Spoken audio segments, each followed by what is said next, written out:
सोचिए, हर कंपनी की ना एक कहानी होती है। एक कहानी जो उसके फाइनेंशियल रिकॉर्ड्स में मतलब उसके बही खातों में लिखी होती है। पर सवाल ये है कि क्या वो कहानी सच्ची है? आज हम इसी वित्तीय जासूसी कहानी की दुनिया में उतरेंगे, जिसे हम कहते हैं ऑडिटिंग। और यही यही तो सबसे बड़ा सवाल है ना?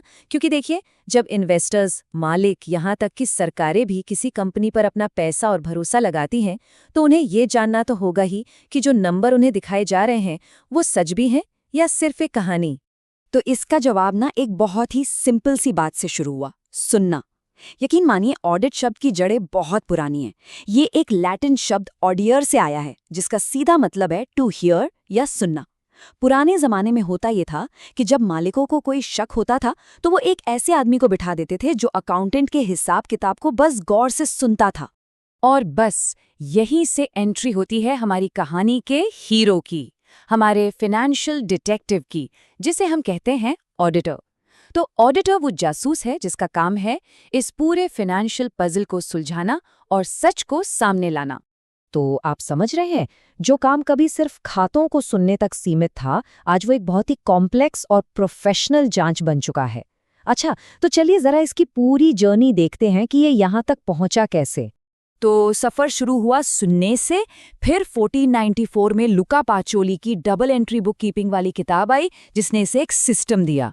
फिर आई इंडस्ट्रियल रेवोल्यूशन, बड़ी बड़ी कंपनियां बनी और इन इंडिपेंडेंट एक्सपर्ट्स की जरूरत और भी बढ़ गई। और आखिर में इंडिया में 1949 का चार्टर्ड अकाउंटेंट्स एक्ट आया, जिसने ऑडिटिंग को वो प्रोफेशनल स्टेटस दिया जो आज हम देखते हैं। यहाँ एक बात समझना बहुत जरूरी है कि ऑडिटर और बुककीपर ये दो अलग अलग लोग हैं। बुककीपिंग मतलब ट्रांजैक्शंस को किताबों में लिखना, ये तो बस कहानी लिखने जैसा है। ऑडिटिंग वहां से शुरू होती है जहां बुककीपिंग खत्म होती है। ऑडिटर का काम है उस लिखी हुई कहानी को चेक करना, ये पता लगाना कि वो सच है भी या नहीं। और ये एक बहुत बड़ा फर्क है। ऑलराइट, तो अब हमारा जासूस यानी ऑडिटर अपने काम पर लग चुका है। तो वो असल में ढूंढ क्या रहा है? देखिए, वो ना दो मुख्य चीजों की तलाश में रहता है, एरर्स और फ्रॉड, यानी गलतियां और धोखाधड़ी। और इन दोनों में जमीन आसमान का फर्क है। और वो फर्क है इरादे का। देखिए, एक एरर यानी त्रुटि वो एक अनजाने में हुई भूल है, एक छोटा सा सुराग। लेकिन फ्रॉड यानी धोखाधड़ी वो जानबूझकर किया गया एक अपराध है, एक क्राइम है। अब गलतियां भी कई तरह की होती हैं जो अनजाने में हो जाती हैं। जैसे मान लीजिए कोई ट्रांजैक्शन रिकॉर्ड ही करना भूल गए पूरी तरह से, इसे कहते हैं एरर्स ऑफ ओमिशन। या फिर कहीं पर टोटल करने में गलती कर दी, या 10,000 की जगह सिर्फ 1,000 लिख दिया, ये हो गया एरर ऑफ कमीशन। और कभी कभी तो अकाउंटिंग के फंडामेंटल प्रिंसिपल्स ही फॉलो नहीं किए जाते हैं। अब भले ही ये भूल से हुई हों, पर ऐसी गलतियां भी कंपनी की फाइनेंशियल हेल्थ की पूरी पिक्चर को बिगाड़ सकती हैं। और फिर आता है असली अपराध, मतलब जानबूझकर किया गया फ्रॉड। ये सीधी साधी चोरी भी हो सकती है, जैसे कैश गायब कर दिया या सामान का गबन कर लिया। पर कभी कभी ये बहुत शातिर भी होता है, जिसे कहते हैं विंडो ड्रेसिंग।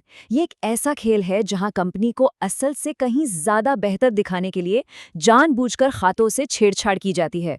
मतलब झूठी सेल्स दिखा दी ताकि प्रॉफिट ज्यादा लगे, या खर्चों को छिपा दिया। ऑडिटर को इन सब पर अपनी बाज जैसी नजर रखनी पड़ती है। अच्छा, तो जैसे हर जासूसी का केस एक जैसा नहीं होता, वैसे ही हर ऑडिट भी एक जैसा नहीं होता।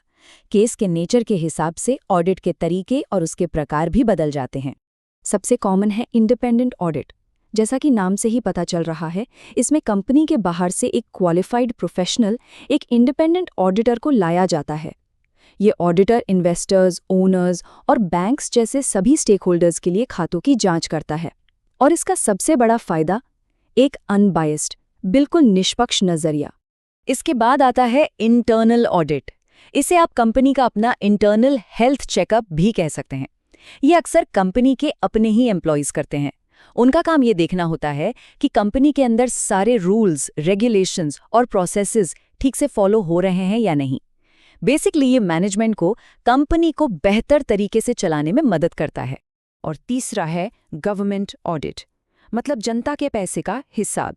ये ऑडिट सरकारी विभागों और पब्लिक सेक्टर कंपनियों के खातों की जांच करता है, और इसका मकसद बिल्कुल साफ है ये पक्का करना कि हम सबका यानी टैक्स पेयर्स का पैसा सही जगह इस्तेमाल हो रहा है और कहीं कोई फिजूल खर्ची या करप्शन तो नहीं हो रहा।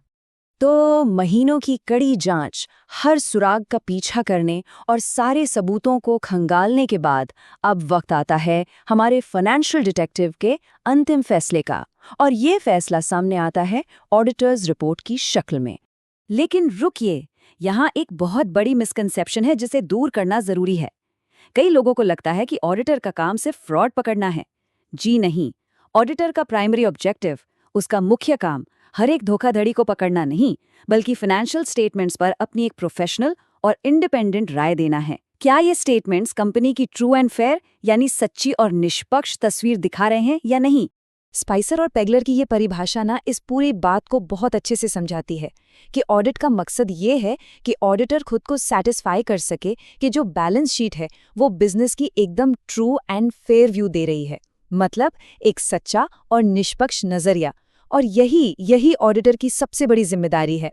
तो आखिर में ये समझिए कि ऑडिटर की रिपोर्ट सिर्फ कुछ कागज नहीं है, ये विश्वास की वो नींव है जिस पर पूरी इकोनॉमी टिकी हुई है। इसी एक रिपोर्ट पर भरोसा करके इन्वेस्टर्स पैसा लगाते हैं, बैंक्स लोन देते हैं और पूरा का पूरा बाजार चलता है। तो एक ऑडिट विश्वास पैदा करता है, और आज की इस कॉम्प्लेक्स फाइनेंशियल दुनिया में सवाल यही उठता है कि भरोसा किस पर किया जा रहा है। क्योंकि याद रखिए, नंबरों के पीछे हमेशा एक कहानी होती है, और उस कहानी की सच्चाई को परखना, वही तो सब कुछ है।